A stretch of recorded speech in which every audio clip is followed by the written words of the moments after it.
Wrexham are really good and very famous now, but are they gonna get promoted? Well, you might think they're a shoo-in because they've got all the Hollywood glitz, glam and money, but actually there's a big obstacle in their way at the top of the National League, and that is Notts County. Because Wrexham are 5 points behind them, and Notts County are really good. Now, first of all, there is a 2-game difference, so Wrexham have 2 games to play in hand. But the thing you've got is that Notts County have this one spot up here, which is the only spot with automatic promotion. The other teams that finished in second, which Wrexham did last season, have to play in playoffs when they get to the end of the season. And last season, Grimsby finished in 6th, and Wrexham had to play them and lost in the semi-final. They're a better team this season, Wrexham. But what you've got in how close these two teams are. So Notts County are on a 23 league game unbeaten run. They have a top goal scorer with 26 goals this season, the non-league Erling Haaland, a guy called Macaulay Langstaff. He's very good. Whereas Wrexham have the best defensive record. They're scoring lots of goals, but they aren't the top scorers just at the moment. And then they have Paul Mullen in second place in the goal scorers list. So they've got some good stuff going on. But what they do have is an average of 2.4 points per game. That's what Wrexham are getting just now, which is higher than last season when they were on 2 points per game. That's the average of last season when they finished in second. Last season they were beaten by Stockport to first place. They had an average points of 2.1, so very close. This season, Notts County are on 2.4 points per game. Wrexham are also on 2.4 points per game.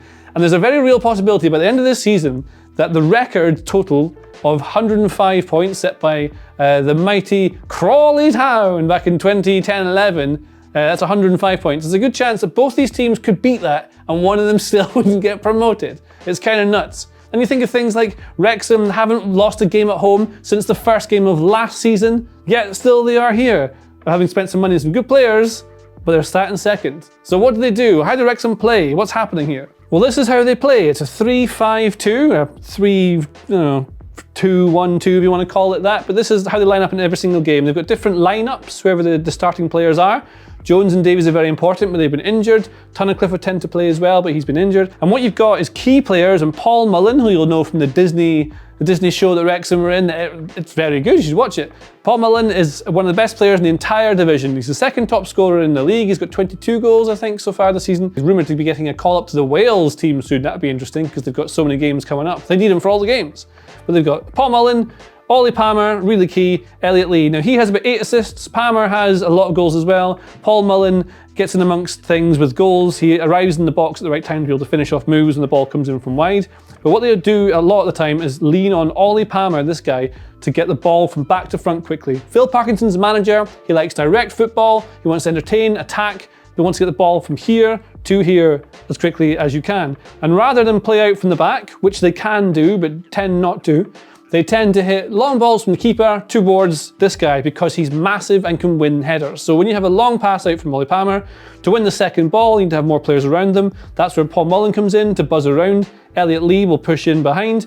And then you've got midfielders following up with wing backs who get forward very early. And in McFadzean and Anthony Ford, you've got really high quality wing backs for this division who can do this. And this is relevant because it's the National League. It's not the upper leagues. It's got a low technical level generally, but they have decent players in there. Like O'Connor's a good player, for example, who can score a free kick, but he doesn't play every single game because sometimes you need runners. You might have Jones will come in and O'Connor will come out. So then what you get is the 2 holding midfielders with 1 who runs. This is what you get, a little arrow where he goes there. Or you might have, you take Jones out, put O'Connor in, you might have this arrow goes away, if an arrow goes backwards instead. So O'Connor would drop back and you have that. And that's the more defensive option that they've got, which they've used in games against teams like Sheffield United in the FA Cup, which is very well in as well.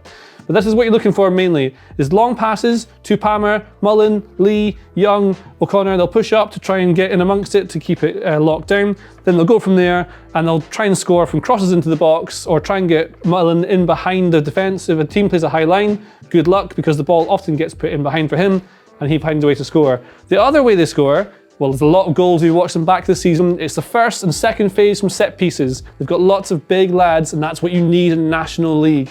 And they also have Ben Tozer. This guy plays at central centre-back, but is also one of their most lethal attacking threats, joined by another attacking threat from defence, Aaron Hayden.